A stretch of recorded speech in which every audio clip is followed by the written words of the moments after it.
Go. Good morning everyone. I hope you all are doing great. My name is Alan and today I'll be helping you understand various concepts from chapter number 1, integers. So I request you all to watch the entire video for a better understanding. Once you have understood all the concepts, then you will be able to do the exercise sums without any difficulties. Okay, without wasting any time, let's get into the topic first. Integers. So what are integers? Integers are basically counting numbers.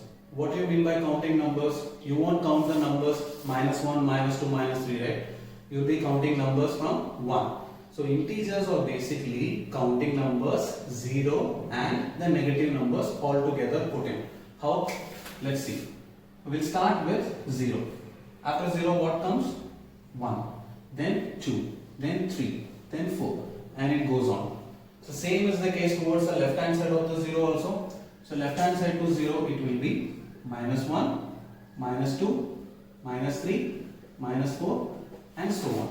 So here after 4 it goes on till infinite, and same towards the left also it goes on till infinite. So what are integers? So these are basically all the numbers put together, starting from negative numbers, 0 and positive numbers. These numbers after 0, these will be called as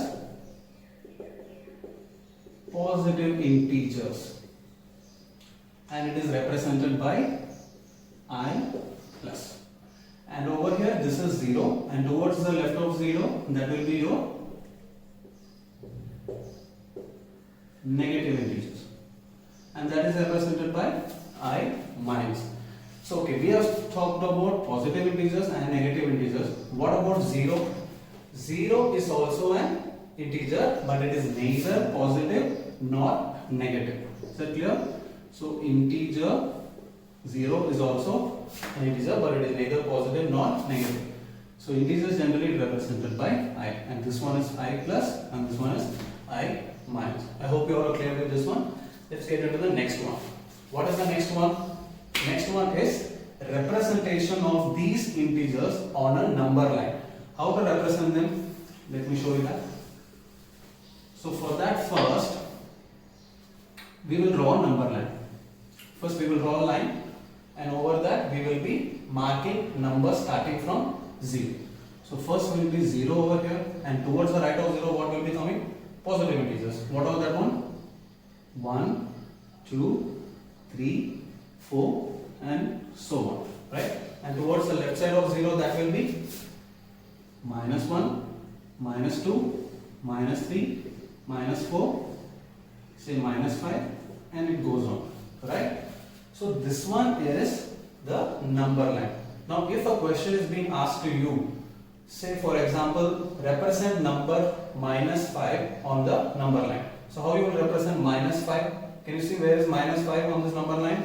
So 0, left side to 0 it is -1, -2, -3, -4 and -5. So it's over here. Say for example if you want to mark 3 on the number line, 3 means that's +3. So over here that is, so you'll be marking it over here. So this one is representation of integers on the number line. Take any example, say -7 or -9, -12. So you'll be going towards the left side and you'll be marking them. Or say +7, then you'll be going towards the right and you will be marking them. So here is your right side and here is your left side. I hope you are clear with this one. So let's move on to the next one quickly. So what is the next one? Next one is absolute value. Absolute value. What is an absolute value? Absolute value means if you take any number, say for example 6, so you will be writing that number in this manner, and your answer for that number will be always a positive one. That will also be 6. Now say for example if I take -6, so I will be writing absolute value of -6, that will be, like I already said, it will also be positive. So that will be also the positive number. Say absolute value of -8, that will be 8. Absolute value of -8, that will be 8. So this one you have to remember it. So absolute value of a number which is always positive. Let's quickly move on to the next one. That is going to be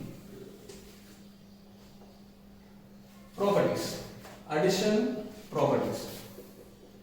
So let's start with this.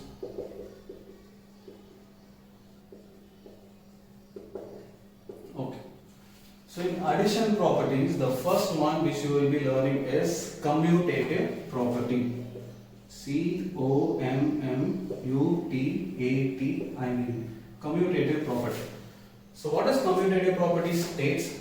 Commutative property states that if you have two numbers, two integers, say for example a plus b, so that will be equals to b plus a. So commutative law states that a plus b is equals to b plus a. So you have two integers called a and b. Say for example a is 2 and say for example b is 4. So now is equals to b plus a. What does that mean? If 2 plus 4 is going to give you 6, that means your 4 plus 2 should also give you 6. So 2 plus 4 is also 6, that is equals to 4 plus 2 is also 6. You can take any number and you can place it over here and you can get the answer, which should be always equal. Got that one? Say for another example, let's take it. So that is 3 plus 6 and 6 plus 3. You are going to end up getting the same answer. 3 plus 6 is also 9 and 6 plus 3 is also 9. So that is commutative property in addition. Let's quickly go to the second one. Second one is associative. Associative property. What is associative property? In associative property, you will be having three integers. What is that one? A plus b plus c is equals to a plus b plus c. So previously you had two integers a and b. Now in associative property you have three integers a, b and c. So how does this work? Here it says the first integer, second integer and third integer. If you add second and third integer and if you had first and second integer on the right hand side, you will still end up getting the same answer. Let's again take an example. Let's take a as 2, let's take b as 3, let's take c as 4 is equals to. So what we will be writing over here? A means 2, inside the bracket b means 3 and c means 4. So according to this one, so if we open the bracket, 3 plus 4 will give you how much? 7. Towards the right hand side, what it will give you? 2 plus 3 is 6. 5, sorry. And over here it will be 4. Can we check whether it is coming correctly or not? What is 2 plus 7? 9. And what is 5 plus 4? That is also equals to 9. So that is the second property of addition. First is commutative, second is associative. And quickly we will go to the third one. And what is the third one? And third one is nothing but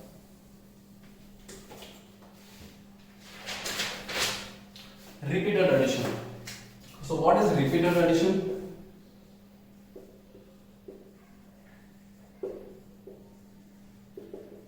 This is also a property of addition. What do you mean by repeated addition? If you take any integer for example, and if you have to add that one for a several number of times.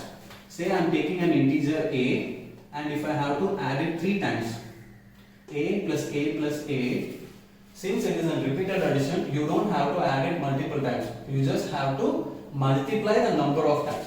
Say the number is a, the integer is a. How many times do we have? We have 3 times. So simply you have to multiply it with 3 so that you get the required answer. Now let's take a and let's put some other number and check. Say for example 3. If I am taking this one 3 and if I want to add it 5 times, so that is 5 times over there. So I will not be adding 3 plus 3 6, 6 plus 3 9, 9 plus 3 12 plus 15. I won't go in this manner. What I will be doing? I will be counting how many times do I have to add? 5 times. So simply I will take the required integer, I will take the given integer and I will multiply it with 5 so that I will get the required answer. I hope you are clear with this one. These are some of the main properties of addition. Let's quickly go into the next one.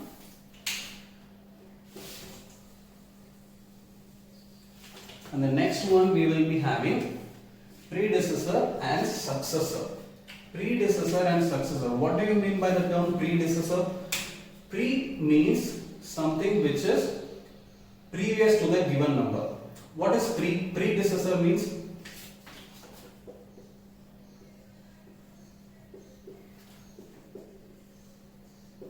Predecessor and successor of a given integer. Now say for example, if I give a number 3 as an integer. Now say 3 is my given integer. Successor is the word which comes after the given integer. So now 3 is the given integer. So what is the integer which comes after the given integer? 4. How do you get 4? By adding plus 1. Right? And predecessor is the number which comes before the given number. What is the given number? 3. So what comes before 3? Exactly, that is 2. How do you get 2? You will be subtracting 1 and 2. So by that you will be getting 2. So predecessor means you have to take the given number and you have to do minus 1, and successor means you have to take the given number and you have to do plus 1. I hope you are clear with this one. Let's quickly move on to the next topic. Alright, now the next topic which we have is multiplication property. We have already studied about addition property, so the next one is multiplication property. Here also you are going to find similar properties to addition property. What is the first one? Commutative. So in commutative property, what we have? We will be having two integers. But since we are dealing with multiplication property, the two integers will be multiplied. Now say for example a and b are the integers. So a into b should be giving us b into a. So that is the first property. So what is a into b equals to? B into a. So take any example. So if I take a as 3 and if I take b as 6, that should be equals to 6 into 3.